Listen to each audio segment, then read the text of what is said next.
មេរៀនសង្ខេបទាក់ទងនឹងការវាយតម្លៃក្នុងម៉ោងសិក្សានិងការវាយតម្លៃតាមដំណេះដែលផ្អែកលើការវាយតម្លៃបញ្ចប់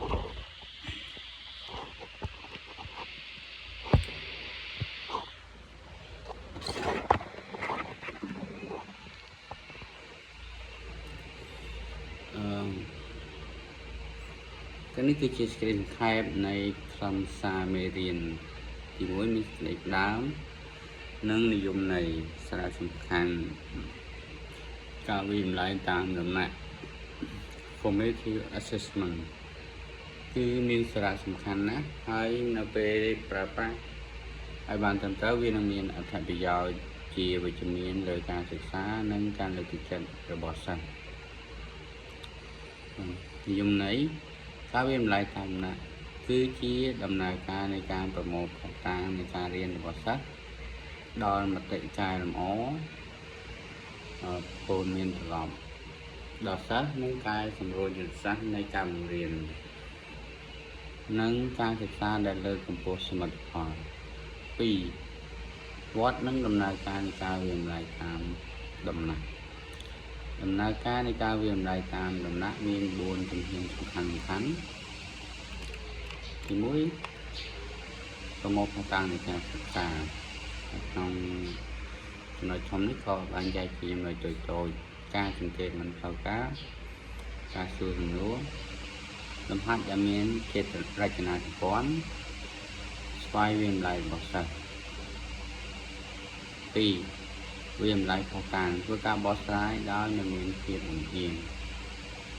3ផ្ដំមតិត្រឡប់ដល់សិស្សត្រូវតែភ្លាមឬញាពេលនិងច្បាស់លាស់4កែលម្អការបង្រៀនជំនាញកំណត់ជំនាញបន្ទាប់និងសកម្មភាពសិស្សចំណុចទី3ធំ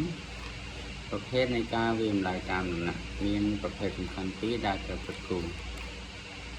ទី1ការវាយតម្លៃក្នុងម៉ោងសិក្សា embedded formative assessment ការឡើងនៅពេលដែលការបង្រៀនការឡើងដោយបន្តបញ្ចូលទៅក្នុងការបង្រៀនតាមរយៈការសង្កេតរបស់គ្រូការសួរសំណួរមតិកែលម្អទន់និងការកែលម្អភ្លាមមាន2ប្រភេទគឺភ្លាមការឡើងដែលឯកឯងនៅពេលគ្រូធ្វើអន្តរកម្មជាមួយសិស្សនិងមានគម្រោងទុកប្រើប្រាស់សំណួរដែលបានរៀបចំនិងកិច្ចការជាក់លាក់ការវាយតម្លៃក្នុងម៉ោងសិក្សាមានអត្ថប្រយោជន៍វិជ្ជមានបំផុតក្នុងការបង្កើនសមិទ្ធផលរបស់សិស្ស2ការវាយតម្លៃតាមដំណើរការដែលផ្អែកលើការវាយតម្លៃចប់ summative based formative assessment គឺជាការវាយតម្លៃដែលប្រើប្រាស់ឯកសារឬលទ្ធផលនៃការវាយតម្លៃសរុបដើម្បីផ្ដល់ព័ត៌មានប្រហែល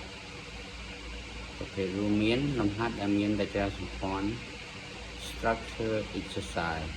body test pretest កិច្ចការផ្ទះ homework កិច្ចការក្នុងថ្នាក់ sheet work សំណួរខ្លីៗនិងសំណួរតេស្ត quizzes and unit tests យុទ្ធសាស្ត្រសំខាន់ៗក្នុងការវាយតម្លៃក្នុងការសិក្សា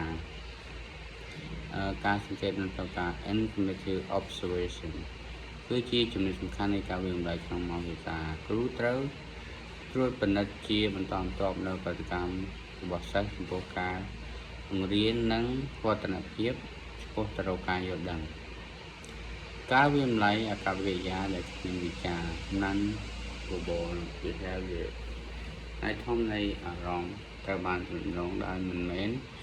ជាពាក្យសម្ដីដែលឆ្លងចេញសម្លេងកាយវិការនិងទឹកមុខសំណួរផ្ទាល់មាត់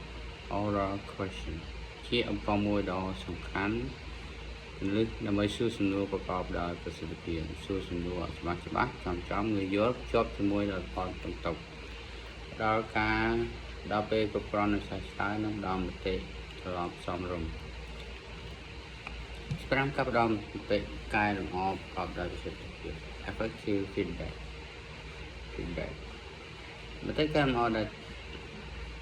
ល្អត្រូវតែច្បាស់លាស់និងមានលក្ខណៈសម្បត្តិផ្សេងៗដូចជា បរិមាណពេលវេលាមធ្យោបាយនៃរដូវមតិនិងភាពខុសគ្នានៃកិច្ចការប្រភេទកែលម្អការពិនិត្យមើល verification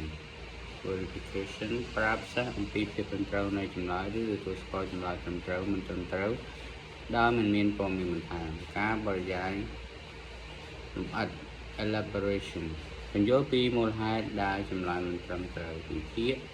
កំហុសឬផ្ដល់ដល់សិស្សក្នុងទិសដៅត្រឹមត្រូវដើម្បីរៀនពីចម្លើយត្រឹមត្រូវ6កែលម្អការបង្រៀនក្រោយមតិច្រឡំក្រោយពីទទួលបានមតិកែលម្អគ្រូត្រូវតែកែលម្អការបង្រៀនរបស់ខ្លួនដូចជាការបង្រៀនឆ្លើយតបនិងភាពខុសគ្នារបស់សិស្សការប្រើប្រាស់វត្តភាពសិក្សារបស់សិស្ស student learning progress ការអានបន្ថែមការបង្រៀនជាបុគ្គល individual instruction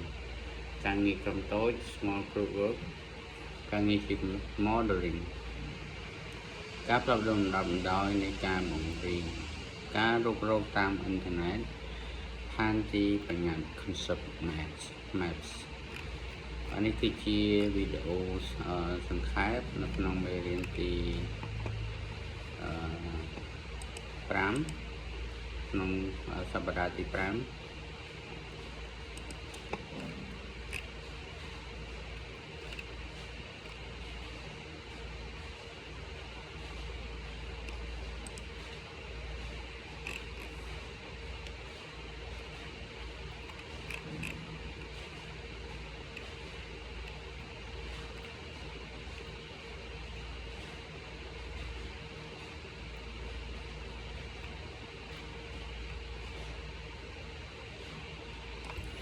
ក្នុងការផ្ដល់មតិត្រឡប់បរិមាណការផ្ដល់មតិត្រឡប់ amount modes មធ្យោបាយនៃការផ្ដល់មតិត្រឡប់អ្នកទទួលមតិត្រឡប់តើភាពលំបាកនៃកិច្ចការជាហេតុផលឬការផ្ដល់មតិត្រឡប់យ៉ាងដូចនេះពេលវេលានៃការផ្ដល់មតិត្រឡប់ផ្សេងគ្នាដល់សិស្សផ្សេងគ្នាដោយទៅពីសមត្ថភាពកម្រិតថ្នាក់និងមុខវិជ្ជាឯកទេសរបស់សិស្ស